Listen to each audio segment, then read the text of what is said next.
Hey guys, welcome back to the channel. In today's tutorial, I'm going to show you how to remove all transitions you have applied to your clips at once on InShot application.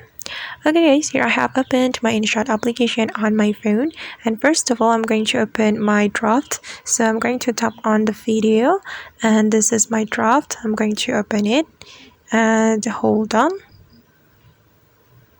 Okay, and as you can see right here, I have applied some transitions to my clips, and if you want to remove all this transition, the first thing we're going to do is tapping or clicking on one of the transition that we have applied, and I'm going to tap on this transition.